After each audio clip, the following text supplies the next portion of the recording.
Hello everybody, good afternoon, and thank you for coming and listening. Now, everybody remembers their high school mascot, or even college mascot. Many people shared pride wearing the name or logo on their jersey, their shirt, whatever it may be. Now, imagine that all being taken away. On March 16th of this year, my high school of Lancaster, the school board unanimously voted to get rid of the Redskins name. So, this name was used for over 70 years, and the school board made a decision based on pressures from small Native American groups with no say from the community whatsoever.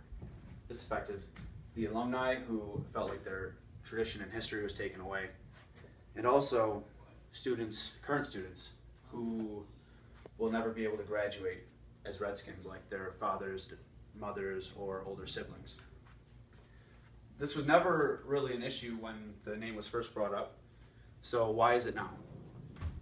So with any problem that has two sides, there needs to be compromise. But the Native Americans won't show that, or won't listen that the name really isn't racist at all.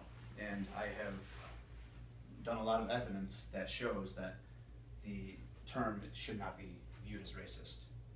Now, in a Dan Skinner article, he talked to Eve Goddard, an Indian language scholar at the Smithsonian Institute, and Goddard actually found that the origin of the word is benign. He found that the term was actually derived from Native American language itself. They used the term to describe themselves as Redskins compared to what they called black-skinned or white-skinned people in their language. Now, it was even more well known, the term was, when Meskwaki chief Black Thunder, he used the term at a treaty conference after the War of 1812. He used the term to proudly refer to his people. And so this shows that with the origin of the word being from Native American, it shouldn't be viewed as racist, as they say. And today, they also don't view the term racist. In the USA Today poll, around 70% of Native Americans don't even view the term as racist at all. And they have no problem with it being used in sports. Many of those people actually like that the term is used in sports and it embraces their rich history and culture.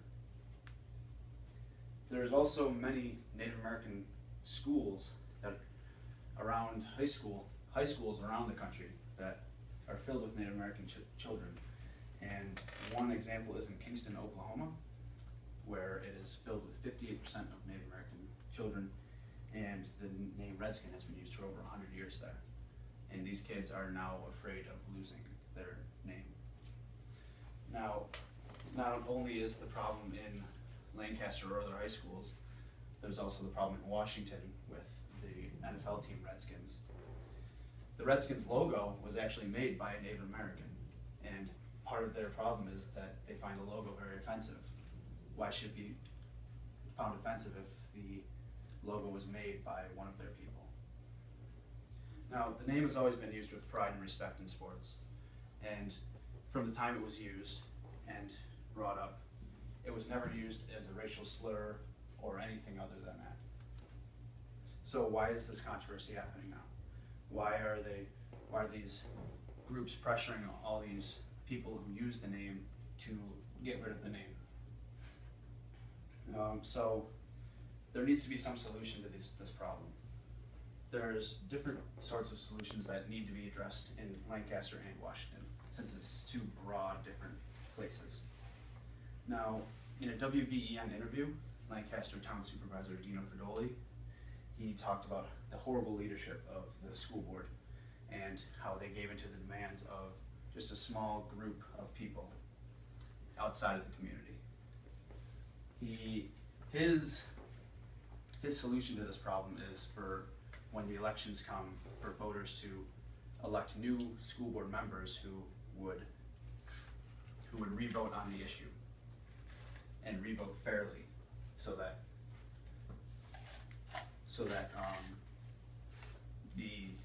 the name would have a chance to stay.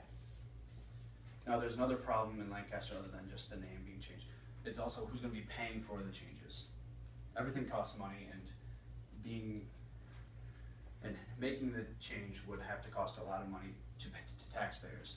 That's not unfair to the taxpayers for something that they didn't want to happen in the first place anyways.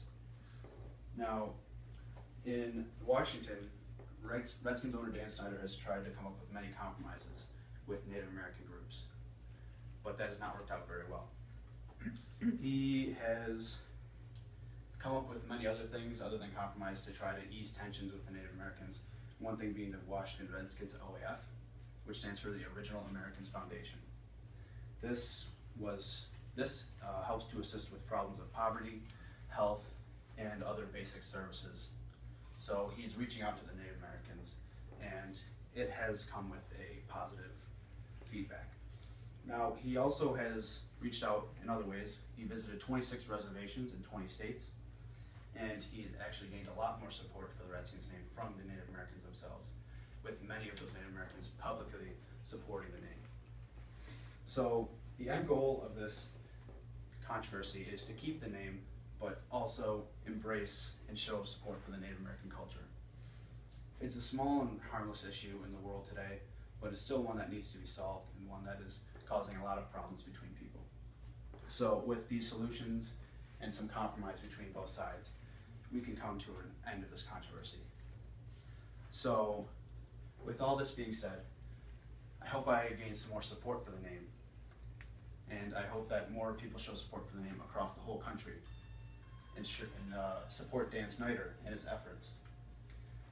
Also, we don't need any more support in Lancaster because everyone's already upset.